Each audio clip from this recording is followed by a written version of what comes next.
அண்மை செய்தி. செங்கல்பட்டு மாவட்டம் திருக்கழுக்குன்றம் பேருந்து நிலையம் அருகே அதிமுக பேரூர் கழக செயலாளர் தினேஷ் மர்ம நபர்களால் தாக்கப்பட்ட சம்பவத்தை கண்டித்து அதிமுக சார்பில் இன்று கண்டன ஆர்ப்பாட்டம் நடைபெறும் என கழக பொதுச் செயலாளர் எடப்பாடி கே பழனிசாமி அறிவித்திருந்தார். இந்த நிலையில் அதிமுக மாவட்ட செயலாளர் திருக்கழுக்குன்றம் எஸ் ஆறுமுகம் வீடு மற்றும் அலுவலகம் அமைந்துள்ள பகுதியில் 100க்கும் மேற்பட்ட போலீசார் குவிக்கப்பட்டுள்ளனர். வீட்டு சிறையில் வைக்கப்பட்டுள்ளார். கூடுதல் விவரங்களை தலைமை செய்தியாளர் ஜெயக்குமார் வழங்க கேட்கலாம். வணக்கம் ஜெயக்குமார், கூடுதல் விவரங்களை வழங்கலாம். வணக்கம் சுரேஷ். ஜனநாயக ரீதியில் ஸ்டாலினுடைய திமுக ஆட்சியில் போராட்டம் செய்வதற்கு கூட எதிர்க்கட்சிக்கு உரிமை இல்லை என்பது போல காவல்துறையை ஏவி உச்சகட்ட அராஜகத்தில் ஈடுபட்டுக் கொண்டிருக்கிறார்கள். தமிழ்நாட்டில் நடைபெற்று வரக்கூடிய பல்வேறு குற்றச் செயல்களை இரும்பு கரம் கொண்டு ஒடுக்குவதற்கு திராணியற்ற விடியா திமுக ஸ்டாலினுடைய அரசு, அந்த அரசை கண்டித்து அனைத்து இந்திய அண்ணா திராவிட முன்னேற்ற கழகத்தினுடைய திருக்கழுக்குன்றம் பேரூராட்சி செயலாளர் மீது தாக்குதல் நடத்தி இருக்கிறார்கள். இதற்கு காரணமானவர்கள் சட்ட ரீதியாக கைது செய்யப்பட வேண்டும், அவர்கள் மீது நடவடிக்கை எடுக்கப்பட வேண்டும். இதுபோன்ற வன்முறை நிகழ்வுகள் நடைபெறாமல் இருப்பதற்கு முன்னெச்சரிக்கை நடவடிக்கைகளை காவல்துறை எடுக்க வேண்டும் என்பது குறித்து செங்கல்பட்டு கிழக்கு மாவட்ட கழகத்தின் சார்பில் மாபெரும் கண்டன ஆர்ப்பாட்டம் இன்றைக்கு நடைபெறும் என்று அனைத்திந்திய அண்ணா திராவிட முன்னேற்ற கழகத்துடைய பொதுச் செயலாளர், சட்டமன்ற எதிர்க்கட்சி தலைவர், முன்னாள் முதலமைச்சர் புரட்சித் தமிழர் எடப்பாடி கே பழனிசாமி அவர்கள் நேற்று அறிவித்திருந்தார்கள். இந்த நிலையில் இன்றைக்கு அவருடைய அறிவிப்பை அடுத்து குறிப்பாக இந்த ஆர்ப்பாட்டத்தில் அனைத்திந்திய அண்ணா திராவிட முன்னேற்ற கழகத்துடைய முன்னாள் அமைச்சர், கழக அமைப்பு செயலாளர் டி ஜெயக்குமார் அவர்களுடைய தலைமையில், அதே போன்று செங்கல்பட்டு கிழக்கு மாவட்ட கழக செயலாளர் திருக்கழுக்குன்றம் ஆறுமுகம் அவருடைய முன்னிலையில் நடைபெறும் என்று அந்த அறிவிப்பில் தெரிவிக்கப்பட்டிருந்தது. இந்த ஆர்ப்பாட்டம் இன்று காலை 10 மணிக்கு திருக்கழுக்குன்றம் பேருந்து நிலையம் அருகே மாபெரும் கண்டன ஆர்ப்பாட்டமாக நடைபெறும் என்று அந்த அறிவிப்பில் தெரிவிக்கப்பட்டிருந்த நிலையில் ஏராளமான அனைத்திந்திய அண்ணா திராவிட முன்னேற்ற கழகத்துடைய தொண்டர்கள், நிர்வாகிகள் இந்த ஆர்ப்பாட்டத்தில் பங்கேற்பதற்காக அங்கே குவிந்திருக்கிறார்கள். குறிப்பாக இந்த ஆர்ப்பாட்டம் நடந்துவிடக் கூடாது என்கிற ஒரு நிலையிலே அனைத்திந்திய அண்ணா திராவிட முன்னேற்ற கழகத்துடைய ஆர்ப்பாட்டத்தை, ஜனநாயகத்துடைய குரல் வலையை, எதிர்க்கட்சி என்கிற ஒரு நிலையில் போராடுவதற்கு கூட உரிமை இல்லை என்பதை ஸ்டாலினுடைய காவல்துறையாக இருக்கக்கூடிய ஏவல் துறையாக மாறி இருக்கிறது காவல்துறை. திருக்கழுக்குன்றம் ஆறுமுகம் அவர்களுடைய வீட்டிலே இன்றைக்கு 500க்கும் மேற்பட்ட காவலர்கள் சென்று அவர் வீட்டிலிருந்து வெளியே வர முடியாத அளவிற்கு நெருக்கடிகள் கொடுத்து வீட்டு சிறையிலே வைக்கப்பட்டிருக்கிறார்கள். குறிப்பாக அவருடைய அலுவலகத்திற்கு 200க்கும் மேற்பட்ட காவல்துறையினர் குவிக்கப்பட்டு அங்கே எந்த தொண்டர்களும் வந்துவிடக் கூடாது என்பதற்காக மிகப்பெரிய அளவிலே நெருக்கடி கொடுக்கப்பட்டுக் கொண்டிருக்கிறது. ஒரு ஜனநாயக ரீதியில் அனைத்திந்திய அண்ணா திராவிட முன்னேற்ற கழகத்துடைய ஒரு நிர்வாகி பட்ட பகுதியிலே தாக்கப்படுகிறார். கொலைவெறி தாக்குதல் நடத்தப்பட்டிருக்கிறது. குறிப்பாக செங்கல்பட்டு கிழக்கு மாவட்டம் திருக்கழுக்குன்றம் பேரூராட்சி கழக செயலாளர் திரு எம் தினேஷ்குமார், அவரது மனைவி பேரூராட்சி மன்ற 12வது வார்டு உறுப்பினர் திருமதி சுமிதா தினேஷ்குமார் ஆகிய இருவரும் கழக பணி ஆற்றிக்கொண்டு செயலாற்றி வருகிறார்கள். மது போதையிலும் கஞ்சா போதையிலும் கலாட்டா செய்து வரக்கூடியதாக கூறப்படக்கூடிய வினோத், அப்பு போன்ற விஷமிகள் 25/2/2025 அன்று பேரூராட்சி கழக செயலாளர் அனைத்திந்திய அண்ணா திராவிட முன்னேற்ற கழகத்தைச் சேர்ந்த தினேஷ்குமாரை கடுமையான ஆயுதங்களை கொண்டு தாக்குதல் நடத்தியிருக்கிறார்கள். இதனை தடுக்க முயற்சி செய்த மோகன் என்பவரையும் கடுமையாக தாக்கியிருக்கிறார்கள். குறிப்பாக இந்த தாக்குதலில் அவர் மருத்துவமனையிலே அனுமதிக்கப்பட்டு சிகிச்சை பெற்று வருகிறார்.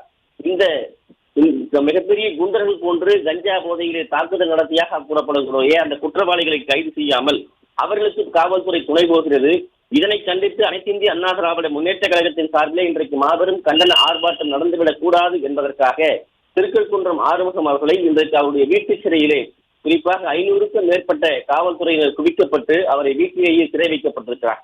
வீட்டிலிருந்து வெளியே வர முடியாத அளவிற்கு காவல்துறை குவிக்கப்பட்டிருக்கிறது.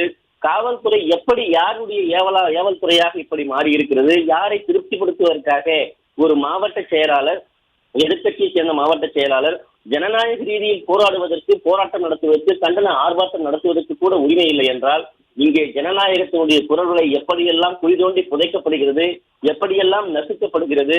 அதாவது தாக்குதல் நடத்தி கொலைவெறி தாக்குதல் நடத்தக்கூடிய குண்டர்களுக்கு எப்படி காவல்துறை பாதுகாப்பு வழங்குகிறது, பாலியல் குற்றவாளிகளுக்கு எப்படி பாதுகாப்பு வழங்குகிறது என்கிற நிலையைத்தான் பார்க்க முடிகிறது. பாலியல் குற்றம் செய்தவர்கள் கூட திமுகவிலிருந்து இன்னும் நீக்கப்படாத ஒரு அவலம்தான் இருக்கிறது. அவர்கள் எங்களுடைய உறுப்பினர் இல்லை, எங்களுடைய ஆதரவாளர் என்கிற நிலையிலே அவர்களுடைய பேச்சு இருக்கிறது. இப்படித்தான் இவர்கள் அனைத்தையும் மறைத்துக் கொண்டிருக்கிறார்கள். நாள்தோறும் பாலியல் வன்கொடுமை தலைவிரித்து ஆடிக்கொண்டிருக்கிறது.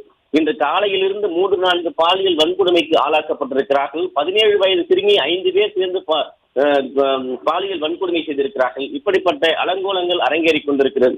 இதே செங்கல்பட்டு மாவட்டத்திலே எதிர்கட்சி ஆதரவு தொலைக்காட்சி நிறுவனத்தைச் சேர்ந்த பத்திரிகையைச் சேர்ந்த செய்தியாளர் ஒருவர் 4 பேர் அடியாட்களை வைத்து ஒரு நியூஸ் செய்தியாளர் பாபு என்பவரை தாக்குகிறார். அது தொடர்பாக புகார் அளிக்கப்படுகிறது.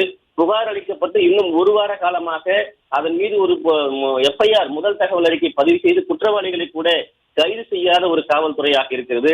அனைத்து இந்திய அண்ணா திராவிட முன்னேற்ற கழகத்தினுடைய நிர்வாகி மீது கொலைவெறி தாக்குதல் நடத்தியிருக்கிறார்கள். அவர் மனைவியை தாக்குதல் நடத்தியிருக்கிறார்கள். அவரை தடுக்க சென்றவரை தாக்குதல் நடத்தியிருக்கிறார்கள். அப்படி தாக்குதல் நடத்த சென்றவர்கள் அவர்களை கூட இவர்கள் கைது செய்ய முடியாத ஒரு நிலையில் தான் இந்த காவல்துறை இருந்து கொண்டிருக்கிறது. தற்போது செங்கல்பட்டு திருக்கழுக்குன்றத்திலே மாவட்ட செயலாளர் ஆறுமுகம் அவர்களை வீட்டுச் சிறையிலே தனிமைப்படுத்தியிருக்கிறார்கள். வரக்கூடிய தொண்டர்களை சந்திக்க முடியாத அளவிற்கு நெருக்கடி கொடுக்கப்பட்டு வருகிறது. 500க்கும் மேற்பட்ட காவல்துறையினர் அங்கே செங்கல்பட்டு மாவட்டத்திலே சட்டம் ஒழுங்கை கவனிக்காமல் இந்த போராட்டத்தை தடுப்பதில் மட்டும்தான் தற்போது கவனம் செலுத்த சொல்லி உத்தரவு போட்டிருப்பது போல அங்கே குவிந்திருக்கிறார்கள். ஆனால் அனைத்து இந்திய அண்ணா திராவிட முன்னேற்ற கழகத்துடைய தொண்டர்கள் இந்த சலசலப்புக்கெல்லாம் அஞ்சக்கூடியவர்கள் அல்ல என்கிற விதத்திலே அவர்கள் அங்கு குவிந்து வருகிறார்கள். போராட்ட களத்திலே வரக்கூடியவர்கள் எல்லாம் கலைத்து உடனடியாக அவர்கள் எல்லாம் அப்புறப்படுத்திக் கொண்டிருக்கிறார்கள். இந்த போராட்டத்தில் தலைமை தாங்குவதற்காக அனைத்து இந்திய அண்ணா திராவிட முன்னேற்ற கழகத்தினுடைய முன்னாள் அமைச்சர் கழக அமைப்பு செயலாளர் ஜெயக்குமார் சம்பவ இடத்திற்கு விரைந்து கொண்டிருக்கிறார். அவரையும் செல்லுகிற வழியிலேயே அவரையும் பிடித்து கைது செய்வதற்கான நடவடிக்கையில் ஈடுபடுவதாக காவல்துறை தரப்பில் இருந்து தகவல் வெளியாகி இருக்கிறது. ஒரு அறநெறியிலே எதிர்கட்சி என்கிற முறையிலே ஜனநாயக ரீதியில் போராடுவதற்கு கூட உரிமை இல்லாத ஒரு சூழ்நிலையை ஆளுங்கட்சியாக இருக்கக்கூடிய ஆளுங்கட்சியின் ஏவல் துறையாக இருக்கக்கூடிய காவல்துறை உருவாக்கி இருக்கிறது என்றால் இதனை என்ன சொல்லுவது என்று ஒரு வெட்கக்கேடாக இருப்பதாகவே அனைத்து இந்திய அண்ணா திராவிட முன்னேற்ற கழகத்துடைய தொண்டர்கள் தெரிவித்திருக்கிறார்கள். இப்படிப்பட்ட சலசலப்புக்கெல்லாம் நாங்கள் அஞ்ச மாற்றோம் என்பதையும் அவர்கள் உறுதிபட தெரிவித்து அங்கே குவிந்து வரக்கூடிய தொண்டர்களை அப்புறப்படுத்தக்கூடிய நெருக்கடி கொடுக்கக்கூடிய காவல்துறையாக மாவட்ட செயலாளரை வீட்டுச் சிறையிலே வைக்கக்கூடிய ஒரு காவல்துறையாக இருந்து கொண்டிருப்பதை நம்மால் பார்க்க முடிகிறது. சட்டம் ஒழுங்கை திராணியோடு தெம்போடு தவறு செய்தவர்கள் தண்டிக்க தவறி இருக்கக்கூடிய காவல்துறையை கண்டித்து ஆளும் கட்சியை கண்டித்து நடைபெறக்கூடிய இந்த ஆர்ப்பாட்டத்திற்கு தார்மீக அடிப்படையில் அவர்கள் நடத்துவதற்கு அவர்கள் ஏற்பாடு செய்திட வேண்டும். வீட்டு சிறையிலிருந்து அவரை விடுவிக்க வேண்டும். இந்த போராட்டம் திட்டமிட்டு நடத்தப்பட வேண்டும் என்பதுதான் தொண்டர்களுடைய எதிர்பார்ப்பாக இருக்கிறது.